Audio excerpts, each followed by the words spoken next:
I'm back. It's Tiff with Baking Tips and Tricks with Tiff. This part we're going to do now the icing for the chocolate cupcakes that I did earlier. And you want to start off with a cup. Actually, I'm going to half my recipe. Usually I make a lot more of this peanut butter, but I'm going to half it. So instead of a cup of butter, you only want a half a cup of butter and 1 tablespoon of butter. So what I did was I already put it in the microwave. You want it room temperature. So I have it in my mixer, already at room temperature. Mix that up. Like I said, it's a half a cup of butter with 1 tablespoon of butter.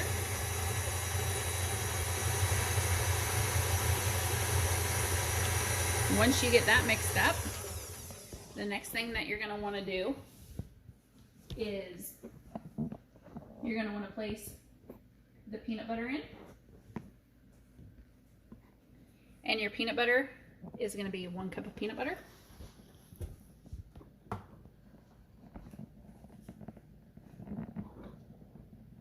Oops. Get a little more than 1 cup in, it's alright. If you like peanut butter, yes. You'll just make it more of a peanut butter flavor. I've never used the chunky peanut butter in this. You probably could. I'm not sure how it'd come out. I'm gonna have to try it sometime. Maybe I'll do a video on that too. But I do the creamy peanut butter. Use whatever peanut butter you like. If you like Jif, if you like Peter Pan, if you like honey roasted, whatever you like, use it. Okay. So there is 1 cup of peanut butter. And you're gonna put your paddle down. You're gonna mix it until smooth. It's gonna get your butter all mixed up in there.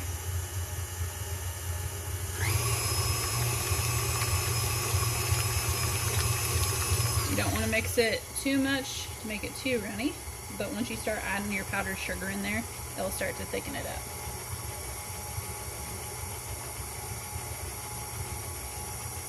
Okay. Another thing that I kind of like to do is after you mix it, go ahead and get your spatula. This one has powdered sugar on it for me doing my powdered sugar measurements. Just take your bowl. Once again, scrape down your sides, your bottom, because that butter will get stuck to the bottom of your pan. Or your bowl, I should say, not pan. Okay. And you'll notice it's runny. Don't freak out about it being runny, okay? Because you're going to mix it more and you're going to add a lot more things to it. Okay. Nice and smooth. So you got your butter in there. Okay. Okay. Now I'm going to start gradually stirring in my powdered sugar. And then I'll add in some vanilla too. And vanilla you are going to add in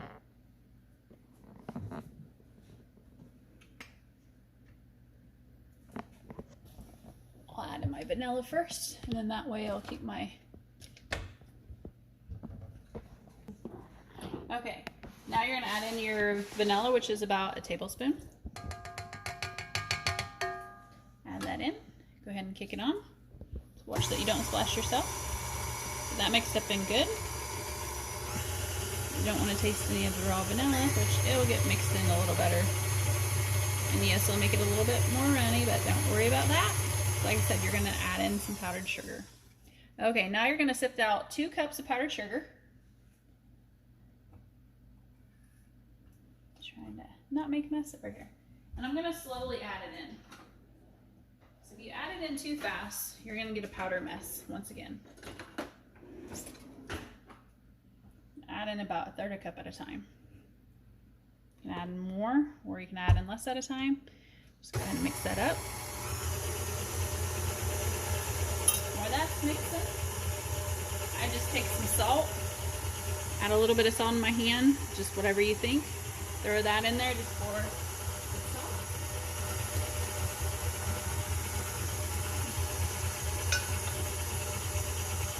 Don't worry if you got a few chunks in there, it'll be alright.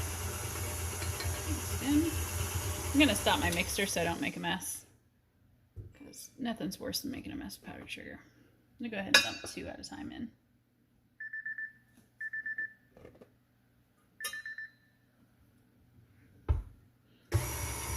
Smush that mix up.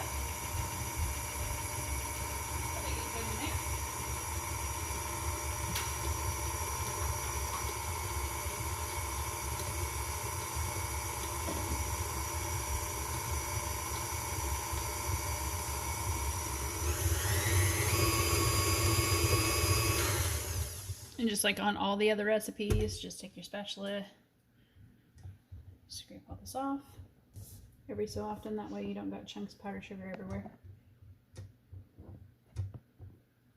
And like I said, this stuff is great even if you just eat it with a spoon. And when you do put this in the refrigerator, if you put it in a container, it will harden. So if you do want to eventually put it back into a piping bag to pipe it on cupcakes or to spread it on cupcake, you'll probably want to let it sit out for a few minutes. It's just, this does have butter in it and it does have heavy whipping cream. So you'll want to keep it in the refrigerator because your heavy whipping cream will spoil.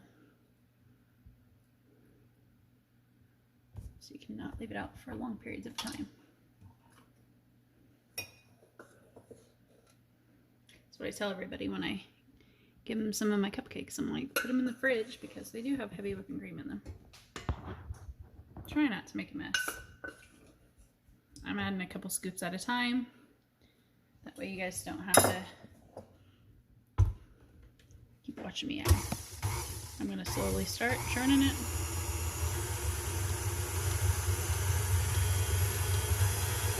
And you'll see it start to get clumpy. That's good.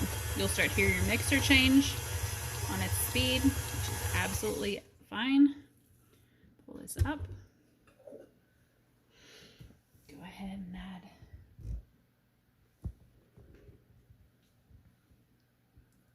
try to throw this out. Sorry, I'm trying not to get in the way of him doing his camera work. Okay, there is 2 cups of powdered sugar sifted. Usually it calls for 4, but I cut it in half. I didn't want to make a big batch. Okay, so when this is going, I'm also going to now add in, because you can hear it kind of bogging down, I'm going to go ahead and add 1/4 cup of heavy whipping cream. And this is where the magic starts. As you can see, it's getting there. I'm going to go ahead before I whip it too much. I'm going to pull it up. Go ahead and scrape my paddle off. There's that. Oh my gosh, it looks delicious. The whole family loves this. I made it for my sister's graduation party, and these were the first things to disappear when it came to dessert table. Nobody touched the buttercream ones as much as they did the peanut butter ones, so peanut butter is definitely the fan favorite. Just as a simple, easy recipe. And like I said, it's almost like eating fudge out of a container when it starts to harden up. Okay, I'm gonna go ahead and put it back on. Give it a little more of a mix, and then it will be done and ready to put in my piping bag. And I'll pipe it onto my cupcakes. Turn it on, whip it out. And there you have it. You got peanut butter frosting. There you go. Look how smooth and creamy that is. Pretty awesome. Everybody says, give me your recipe. Here it is. I promise, if you like peanut butter, you can't go wrong with this recipe.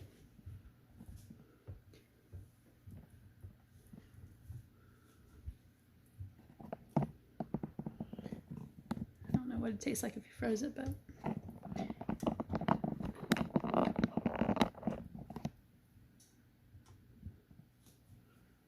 okay, try to get all that off my paddle.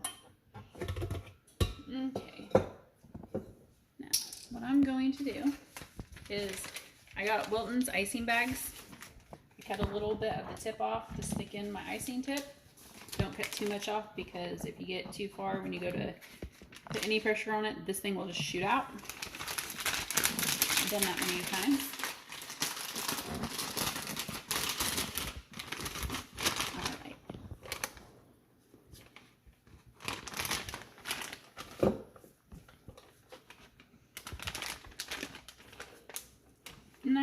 try to put either all of it in my bag, because like I said, this is the perfect amount to do about 24 cupcakes. And if you have some left over, you can take it out of your icing bag and put it in a container and put it in the fridge and just eat it. You can put it on graham crackers, which would be amazing. You could take it and put chocolate chips in it, and you could take it to a party and you could use it as a dip. I was just at a baby shower and they had a dip like this. You could even put Reese's Pieces in it. You could put whatever you wanted, chocolate chips in it. You could put broken up Reese cups is what they use. Couldn't even think of the word. Okay.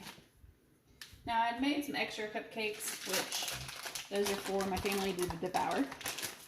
These cupcakes I'm actually going to send off to a friend of ours because she loves them. Just pipe it on. You don't have to go very high. Just start in the circle. There you go.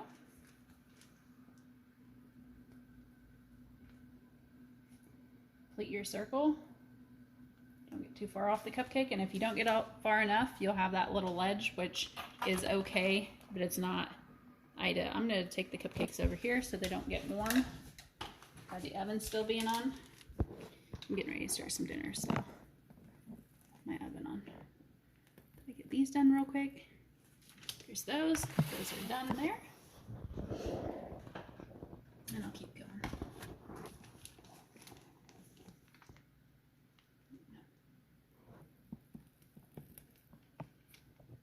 It's real easy, just circular motion.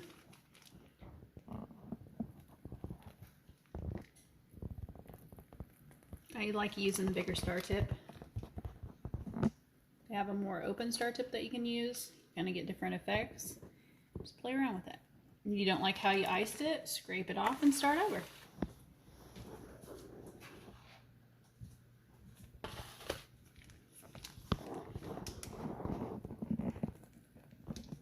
Some people like more, some people like less.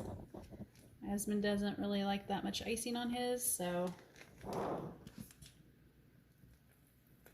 cakes turned out pretty good. And these containers are amazing. I just grabbed them from Walmart. They have nice lids that go on top of them. Last ones. I'll put a lid on it. And then I'll also tear into some of these cupcakes and let you guys see how great they are. The bag's starting to pop. I'm getting lower on my icing. Hear that when your bag starts to get low on frosting? Just keep pushing it down. Keep working the bag. There's that one. I need one more, and I have plenty. One more. Like I said, this does about 24 cupcakes, this much peanut butter frosting. Fix that little top just a little. There you go. And that is my peanut butter frosting cupcakes. I'm going to go ahead and put the lids on these, and I'll be right back. Okay, now that my cupcakes are all done, I took just a plain cupcake that was not iced. I want to show you guys how moist they ended up turning out and how good they are.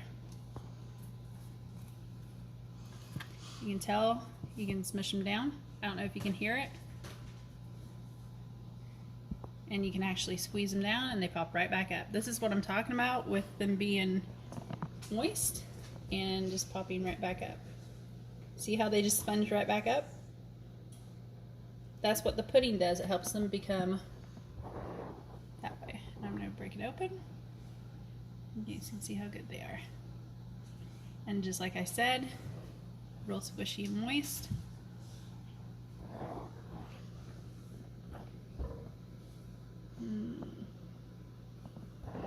Good cupcake. Go ahead and take a bite of it. Yep, that's really good. A lot of times I like to just eat these with no icing on them. And you can taste, I think, the pudding. It just gives them a more rich flavor too. Like I said, when you do other cake flavors, you do vanilla cupcakes, you can do vanilla pudding in them and they turn out really good too. But my secret is the vanilla pudding. or the chocolate pudding, as in this case. But until next time, I will see you guys all later.